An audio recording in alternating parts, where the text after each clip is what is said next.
Hello friends, आप सभी का हमारे यूट्यूब चैनल ओपन बुक में एक बार फिर स्वागत है। और आज हम एक बार फिर आपके लिए काफ़ी इम्पोर्टेंट और इंटरेस्टिंग टॉपिक के साथ में नई वीडियो लेकर आए हैं। इस टॉपिक में हम पढ़ेंगे जितने भी इम्पोर्टेंट पेंटिंग्स रहने वाली हैं उनके बारे में। इस वीडियो के अंदर हम Warli painting, Mysore painting, Kalamkari, Tanjore glasses painting और मधुबनी पेंटिंग जैसी बहुत सी इम्पोर्टेंट पेंटिंग्स के बारे में पढ़ेंगे। और इसीलिए आप हमारे साथ में अंत तक बने रहें ताकि आपको इन सब की अच्छे से नॉलेज हो सके। और इसके साथ साथ में आप सभी को और आपके परिवार को दीपावली की हार्दिक शुभकामनाएं। और इसीलिए अब हम स्टार्ट करते हैं आज हमारी वीडियो, जो कि मैसूर पेंटिंग से स्टार्ट रहने वाली है। तो जो मैसूर पेंटिंग है वो दक्षिण भारतीय चित्रकला शैली का एक महत्वपूर्ण रूप है। माना जाता है कि इसकी उत्पत्ति, जो मैसूर पेंटिंग है, इसकी उत्पत्ति कर्नाटक के मैसूर शहर के आसपास हुई। कर्नाटक में इस कला को विजयनगर शासकों और सामंतों ने काफ़ी समर्थन भी किया। तालीकोटा की लड़ाई ने, तो तालीकोटा की लड़ाई तो आपको पता ही होगा किसके लिए थी, विजयनगर साम्राज्य के खिलाफ, और जिसके बाद में विजयनगर साम्राज्य का क्या हो गया था, अंत हो गया था। तो लड़ाई ने विजयनगर के पतन के साथ साथ इसे भी क्या किया, काफ़ी प्रभावित किया। और किस प्रकार से प्रभावित किया, क्योंकि जैसे देखो विजयनगर साम्राज्य का पतन हुआ ना, तो पतन होने के बाद में जिन कलाकारों को सपोर्ट मिल रही थी, किसकी तरफ से, राज्य की तरफ से, किसकी तरफ से, राज्य की तरफ से, अब उन्हें अपना जो जगह है या अपना स्थान है छोड़ छोड़ कर कहीं और जाना पड़ा। तो ये जो कलाकार थे ये कहाँ निकल पड़े, ये सूरपुर, तंजौर, मैसूर जैसे कई महत्वपूर्ण स्थलों की ओर चल पड़े। और पारंपरिक मैसूर चित्रकला आमतौर पर कपड़े या लकड़ी पर चिपकाए गए कागज पर बनाई जाती है। पेंटिंग बनाने के बाद में आभूषणों को दिखाने के लिए गैसों की सहायता से 24K गोल्ड से इसे ढका जाते हैं। तो आप देख सकते हैं कि हमारे पास में यहाँ लगी हुई है मैसूर पेंटिंग, और किस प्रकार से इस पर गोल्ड की परत की गई है। और देखो इस प्रकार से इसमें क्या किया जाता है, सबसे पहले गोल्ड 24K गोल्ड गैसों की सहायता से चिपकाया जाता है या इसको ढका जाता है। उसके बाद में हम पढ़ते हैं जो नेक्स्ट पेंटिंग है वो रहने वाली है हमारे लिए वर्ली पेंटिंग। और इसके अंदर आप पेंटिंग के साथ साथ में उनके पिक्चर्स भी देखेंगे और आप समझ भी पाएंगे कि ये पेंटिंग जो होती थी किस प्रकार की पेंटिंग्स होती थी। तो इसीलिए अभी तक अगर आपने हमारे यूट्यूब चैनल ओपन बुक को सब्सक्राइब नहीं किया है तो आप हमारे चैनल को सब्सक्राइब कर लीजिए और हमारी वीडियो को ज़्यादा से ज़्यादा शेयर करें और लाइक करना ना भूलें। तो चलिए अब हम पढ़ते हैं वर्ली पेंटिंग के बारे में। जो वर्ली पेंटिंग है वो कहाँ पाई जाती है, वो सह्याद्री के आदिवासियों के द्वारा बनाई जाती थी और ये आज भी प्रचलित है। ये पेंटिंग भगवान पाल घाट के विवाह के चारों ओर घूमती है। इसे 10वीं शताब्दी ईसा पूर्व का माना जाता है। इसे आदिवासी अपने झोपड़ियों की दीवारों पर बनाते थे। देखो जैसे आपके सामने कुछ इस टाइप से सर्कुलर, ट्रायंगुलर या रेक्टेंगुलर कुछ मिले तो आपको यहाँ समझ आना चाहिए कि इनको एज लाइक का मांडना की तरह दीवारों पर क्या किया जाता रहा होगा, बनाया जाता रहा होगा। तो झोपड़ियों की दीवारों पर आदिवासियों के द्वारा क्या किया जाता था, इन्हें बनाया जाता था। तो एक जिव्या सोमा ने इस पेंटिंग को सबके सामने लाने और लोकप्रिय बनाने में अपनी अहम भूमिका निभाई। और इस पेंटिंग में विभिन्न ज्यामितीय आकृति जैसे सर्कल, स्क्वायर और ट्रायंगुलर टाइप के जो है प्रयोग किया गया है। तो अब देख सकते हैं आप इसके अंदर कि ज्यामितीय फिगर, ये जैसे सर्कुलर हो गया, ये जैसे ट्रायंगुलर हो गया, ठीक है। और यहाँ पे अगर वैसे थोड़ा 3D के अंदर जाएं तो हम ये कह सकते हैं कि हमारे पास में हेमिस्फीयर हो गया, बट उन्हें उतना नहीं पता था कि हेमिस्फीयर वगैरह, तो इन फिगर का प्रयोग किया जाता रहा है। उसके बाद में हम पढ़ते हैं जो नेक्स्ट पेंटिंग हमारी रहने वाली है वो पट्टचित्र रहने वाली है। और देखो ये फ़ोटो साथ में लगाने का मेन मकसद ये है कि ताकि आपको इन फ़ोटो से ही अंदाज़ा हो जाए कि इस सब जैसे पट्टचित्र या पटाचित्र जो भी रहने वाली है इसके अंदर किस किरदार पर अहम पेंटिंग बनाई गई और उनका मेन मुद्दा क्या रहा है। तो पटचित्र भी क्या थी, एक प्राचीन पेंटिंग रही है और कपड़ा आधारित पेंटिंग है, जिसे कहाँ बनाया जाता है, उड़ीसा, बांग्लादेश और पश्चिम बंगाल के कुछ हिस्सों में बनाई जाती है। इसे उड़ीसा और पुरी के मंदिरों में मूल रूप से किसके लिए बनाए जाते हैं? जो तीर्थ यात्री आते हैं ना, उनके लिए बनाए जाते हैं, ताकि वो उन्हें देखें, समझे और ज़्यादा से ज़्यादा मतलब उनकी संस्कृति का प्रचार हो सके। तो पट्टचित्र एक प्राचीन बंगाली कथा कला का एक घटक है। ये कला वैष्णव संप्रदाय और विशेष रूप से जगन्नाथ से प्रेरित है, क्योंकि आप देख सकते हैं कि ये जो मूर्त हैं ये किससे प्रेरित है? ये जगन्नाथ से। और यहाँ पे बलराम और इनकी जो सिस्टर है सुभद्रा, इन तीनों की मूर्ति बनी हुई है। तो इसे गहरे प्राकृतिक रंगों का प्रयोग करके बनाया जाता है, यानी इसमें क्या किया जाता है? गहरे प्राकृतिक रंगों का इस्तेमाल किया जाता है। और ये हमने पढ़ा पट्टचित्र के बारे में।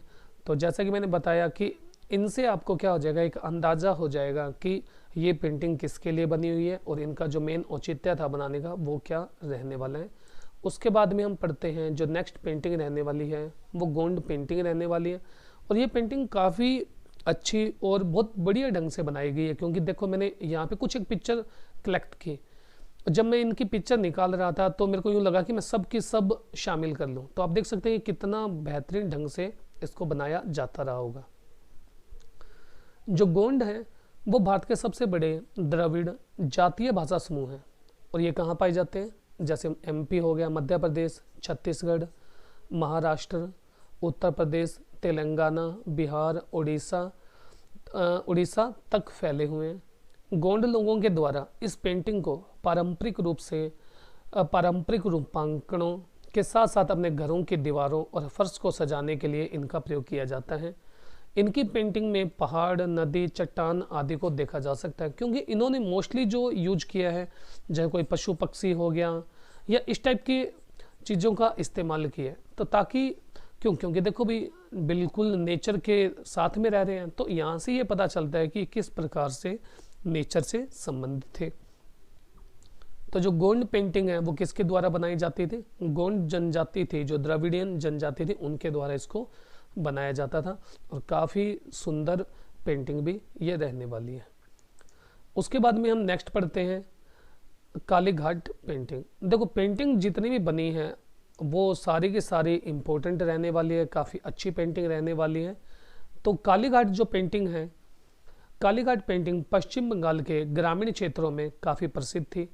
इसको कपड़ों या पटों पर बनाया जाता था और इनके द्वारा तुलसीदास के रामचरितमानस जैसे महाकाव्यों के दृश्यों के साथ साथ देवी देवताओं के पारंपरिक छवियों को दिखाया गया है। अब आप कहोगे सर आपने जो बोला वो तो यहाँ पे कुछ भी नहीं है। देखो मेरा मेन मकसद था कि मैं आपको ये दिखाऊं कि काली घाट पेंटिंग होती किस टाइप की थी और बनाया किस टाइप से जाता था। तो मेरे सामने कुछ ऐसा आया नहीं रामचरितमानस और महाकाव्य जैसा, अगर आता तो मैं जरूर इसके अंदर ऐड करता। देवी देवताओं को पारंपरिक छवियों को दिखाया गया है। इन कलाकारों को पटुआ या कपड़ा चित्रकार कहा जाता। तो ये काफ़ी इंपॉर्टेंट रहने वाला है कि काली घाट जो पेंटिंग बनाता था उन कलाकारों को क्या कहा जाता था? पटुआ या कपड़ा चित्रकार कहा जाता था। और इसके बारे में थोड़ी सी इन्फॉर्मेशन देख लेते हैं।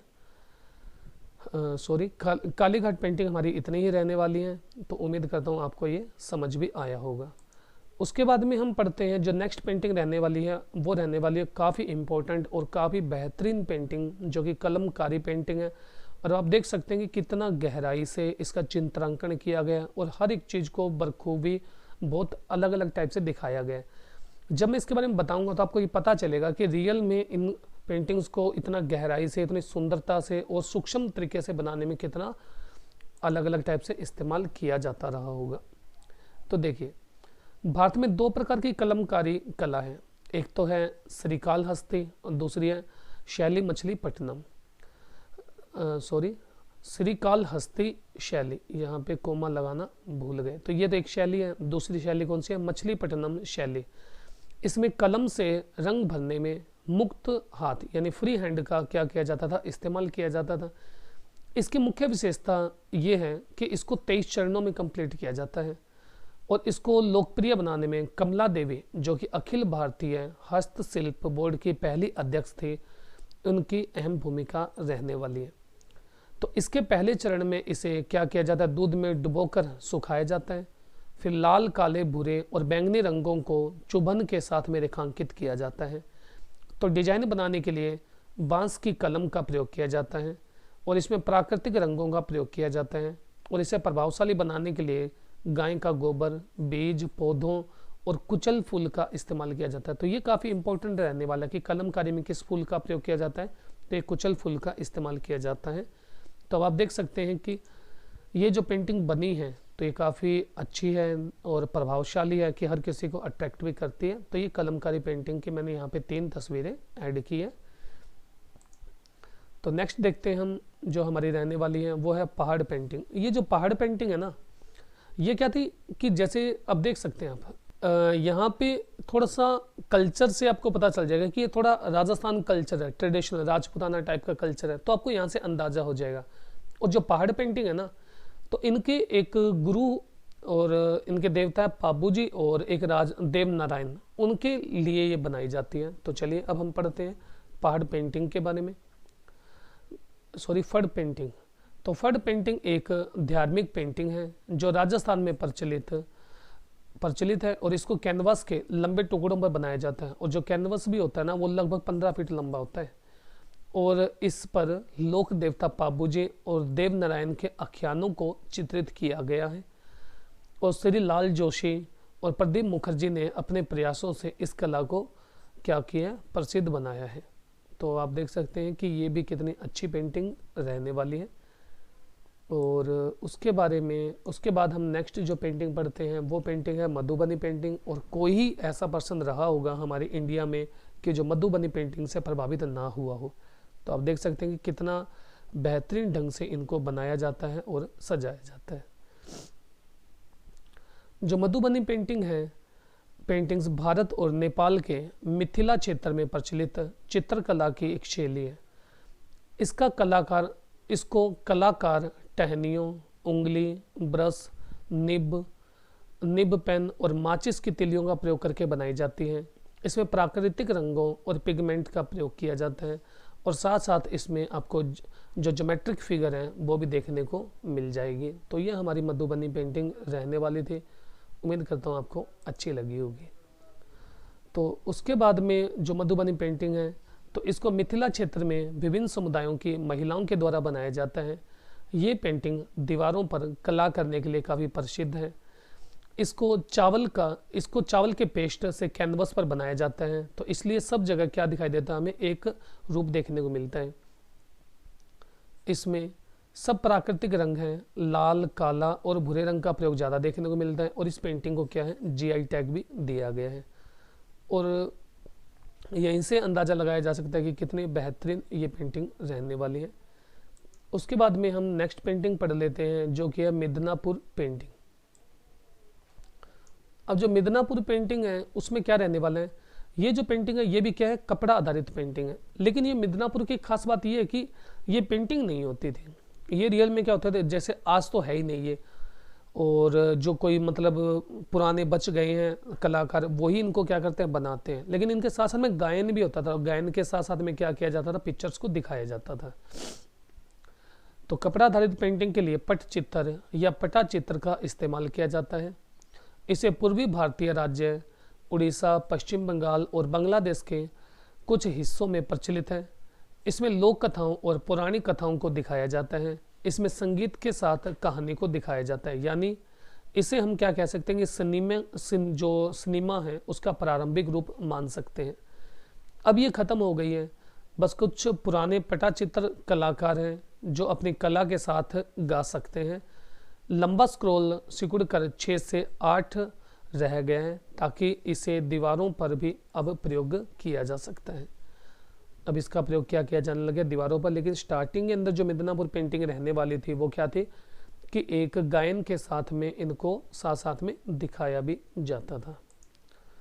उसके बाद में है पिथौरा पेंटिंग। तो पिथौरा पेंटिंग से पहले हम पढ़ लेते हैं, चलो पिथौरा पेंटिंग पहले देख लेते हैं कि पिथौरा पेंटिंग क्या है। पिथौरा पेंटिंग को भील, राठवा और मिलाला जनजातियों के द्वारा क्या किया जाता था, दीवारों पर बनाया जाता था। पिथौरा नाम विवाह के हिंदू देवता और गुजरात मध्य प्रदेश के प्रसिद्ध काम को दिखाता है। ये जो पेंटिंग है पिथौरा, गुफा, दीवारों, चट्टानों, चित्रकला, चट्टानों आदि पर बनाई जाती थी। और जो आदिवासियों के देवता थे, कौन, बाबा पिथौरा, उनके समान में ये चित्र बनाए जाते हैं। इसके कलाकार मुख्यतः जो है जेंट्स ही होते हैं, और इन जेंट्स को क्या कहा जाता है, लखींदर कहा जाता है। ओके, जो पिथौरा पेंटिंग बनाते हैं केवल महिला, इनमें महिला पार्टिसिपेट नहीं करती है, केवल जेंट्स बनाते हैं, और जो जेंट्स बनाते हैं उन्हें लखींदर कहा जाता है। लेकिन जो महिलाएं इसमें बना सकती हैं, लेकिन कौन सी, अविवाहित, यानी जिनका अभी तक क्या नहीं हुआ है, विवाह नहीं हुआ है, तो पृष्ठभूमि को गोबर, पानी और चूने का प्लास्टर कर बना सकते थे। चलिए हम देख लेते हैं कि जो पिथौरा पेंटिंग है वो किस प्रकार की पेंटिंग रहने वाली है। तो पिथौरा पेंटिंग कुछ इस प्रकार की पेंटिंग रहने वाली है। उसके बाद में जो आज की लास्ट पेंटिंग है उसके बारे में हम डिस्कशन कर लेते हैं। और अभी तक आपने हमारा चैनल सब्सक्राइब नहीं किया है तो आप हमारे चैनल को सब्सक्राइब करें और हमारी वीडियो को शेयर और लाइक करना ना भूलें, ताकि हमारी जो आने वाली वीडियो हैं उनकी अपकमिंग नोटिफिकेशन आपको जल्द से जल्द मिल सके। तो आज हम पढ़ते हैं तंजौर ग्लास पेंटिंग के बारे में। ये साउथ इंडिया की प्रसिद्ध पेंटिंग है। ये मुख्य रूप से धार्मिक विषयों की पेंटिंग है। इसमें सोने का लेप प्रसिद्ध है। 2007-8 में इसे GI टैग दिया गया और इसको विभिन्न आकारों में लकड़ी पर या कैनवास पर चिपकाकर बनाया जाता है, और 20वीं सदी में ये तमिलनाडु में क्या हुई थी, प्रसिद्ध हुई थी। तो ये हमारी आज की जो वीडियो थी पेंटिंग से संबंधित रहने वाली है। अगर आपको हमारी वीडियो पसंद आई तो इसको ज़्यादा से ज़्यादा शेयर करें और लाइक करना ना भूलें। धन्यवाद। अगर आपको हमारी वीडियो अच्छी लगी हो तो आप हमारे चैनल को शेयर करें, सब्सक्राइब करें और लाइक करना ना भूलें। धन्यवाद।